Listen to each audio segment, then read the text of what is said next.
Assalamualaikum warahmatullahi wabarakatuh. Bertemu lagi dengan channel Sunda Trip.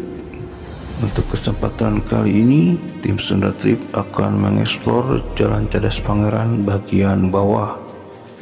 Setelah sebelumnya, tim Sunda Trip mengeksplor Jalan Cadas Pangeran bagian atas.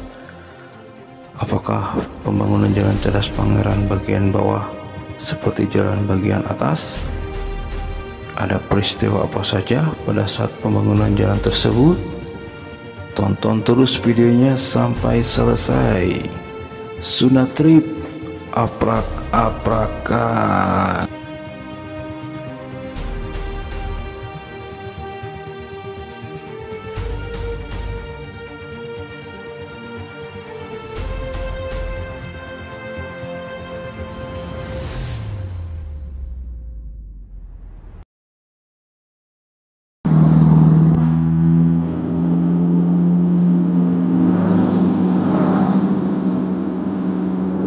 Setelah hampir 100 tahun dari pembangunan awal Jalan Raya Pos di wilayah Cadas Pangeran, pada tahun 1908 ketika Sumedang di bawah pimpinan Bupati Pangeran Arya Surya Atmaja dibuatkan jalan baru. Di bawah pimpinan Bupati yang dikenal dengan nama Pangeran Mekah tersebut, dibangun jalan baru yang melintasi wilayah Jalan Cadas Pangeran yang posisinya berada di bagian bawah Jalan Raya Pos. Pembangunan Jalan Cadas Pangeran yang baru ini dilakukan karena jalan yang lama memiliki kondisi yang cukup berat dengan tanjakan yang tajam dan belokan yang cukup banyak, sehingga lalu lintas yang ketika itu banyak mengandalkan kereta kuda harus dibantu dengan kerbau atau sapi untuk melintasinya. Jalan Cadas Pangeran yang baru ini melintasi tebing cadas yang curam. Hal ini agar kontur jalan yang dibangunnya tidak terlalu banyak tanjakan atau turunan, hanya saja kondisinya menyesuaikan dengan tebingnya, sehingga banyak tikungan tajam.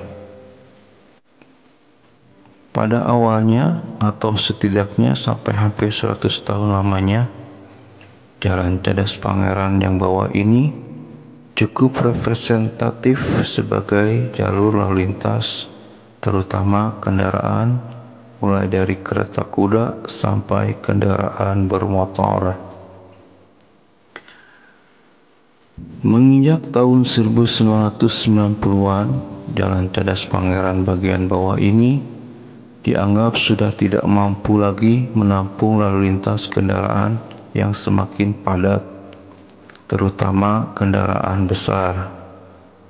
Jalan yang dibangun di tebing curam ini tidak mampu menampung lalu lintas kendaraan besar dari kedua arah, terutama di tikungan. Jika ada kendaraan besar seperti bus dan truk berpapasan di tikungan, salah satunya harus mengalah dan berhenti dulu. Berdasarkan kondisi pada tahun 1995, pemerintah bermaksud untuk menghidupkan kembali Jalan Cadas Pangeran atas atau jalan yang lama dengan cara memperlebarnya. Dalam proses pelebaran Jalan Cadas Pangeran bagian atas ini, ternyata terjadi bencana longsor. Dalam proses pelebaran jalannya terjadi kesalahan teknis, yaitu ketika pengerukan tanah di lereng jalan yang lama, pengerukan lerengnya dilakukan nyaris tegak lurus, sehingga bagian atas tidak memiliki penyangga. Lereng jalan ini akhirnya rubuh menutupi sampai ke bagian jalan yang bawah. Longsoran ini mengakibatkan putusnya jalan yang menghubungkan antara Sumedang dan Cirebon. Jalan Cadas Pangeran yang bawah tertutup longsoran dengan panjang sampai 500 meter. Sehingga Jalan Cadas Pangeran tidak bisa dilewati kendaraan dan proses pelebaran Jalan Cadas Pangeran atas dibatalkan. Akibat dari bencana longsor ini, selama setengah tahun, kawasan Cadas Pangeran tidak bisa dilalui kendaraan. Selama hampir 6 bulan, Jalan Sumedang Bandung lumpuh. Kendaraan besar seperti bus tak bisa melewati Sumedang. Hanya kendaraan kecil yang diperbolehkan masuk ke jalur alternatif Citali, Rancakalong, Sumedang sejauh 30 km. Proses pelebaran jalan akhirnya dialihkan ke Jalan Cadas Pangeran bagian bawah. Perbaikan dan pelebaran Jalan Cadas Pangeran bagian bawah ini memakan waktu hampir 1 tahun lamanya. Perbaikan dan pelebaran Jalan Cadas Pangeran bagian bawah ini menggunakan sistem Road Cantilever Construction, sehingga badan jalan menjadi lebih lebar dan seperti menempel pada tebing karena disangga plat beton bertulang. Dengan menggunakan teknologi ini, Jalan Cadas Pangeran memiliki lebar sampai 12 meter, sehingga leluasa dilalui kendaraan. Kendaraan besar tidak perlu lagi mengantri ketika berpapasan. Bahkan sejak saat itu, kendaraan tronton dan truk trailer yang sebelumnya tidak bisa masuk dengan leluasa bisa melintasi Jalan Cadas Pangeran.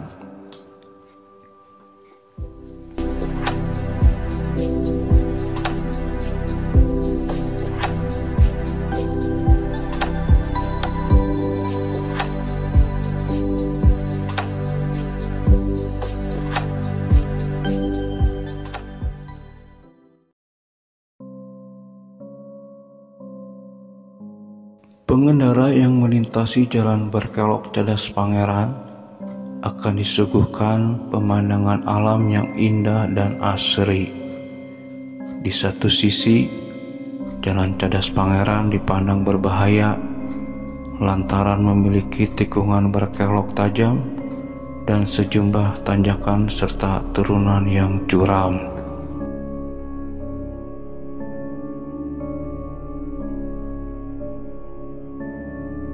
Selain memiliki pemandangan yang indah, Jalan Cadas Pangeran juga terkenal dengan cerita mitos dan mistis yang beredar di masyarakat sekitar.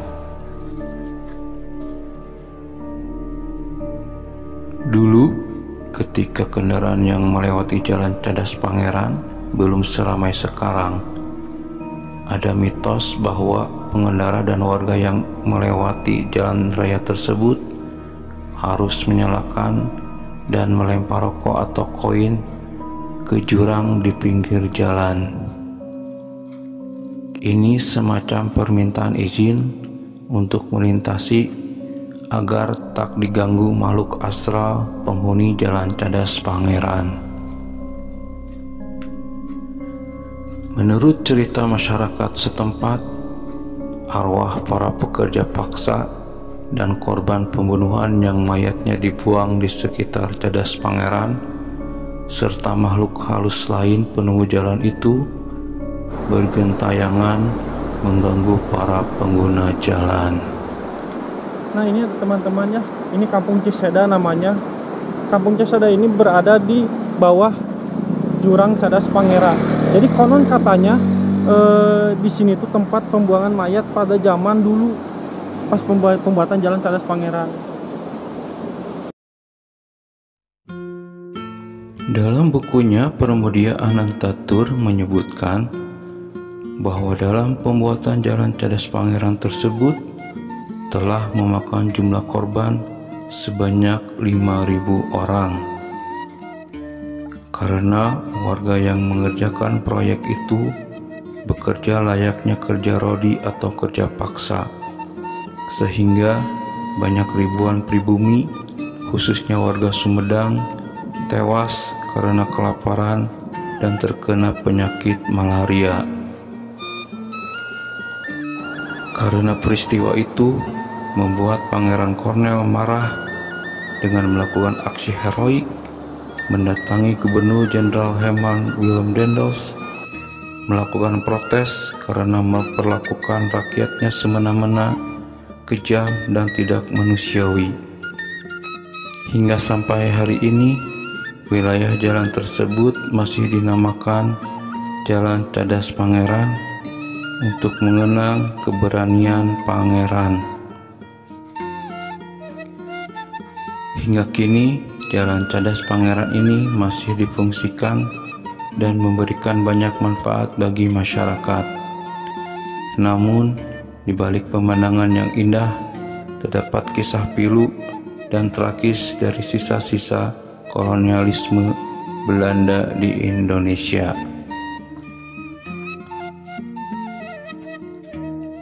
Itulah sejarah Jalan Cadas Pangeran, jalan monumental di Sumedang, Jawa Barat, jalan yang memiliki pemandangan indah, sejarah, mitos, dan mistisnya. Terima kasih telah menonton video ini. Mudah-mudahan video ini dapat bermanfaat bagi kita semua. Mohon maaf apabila ada ucapan atau perkataan yang keliru dalam pembuatan video ini. Wassalamualaikum warahmatullahi wabarakatuh.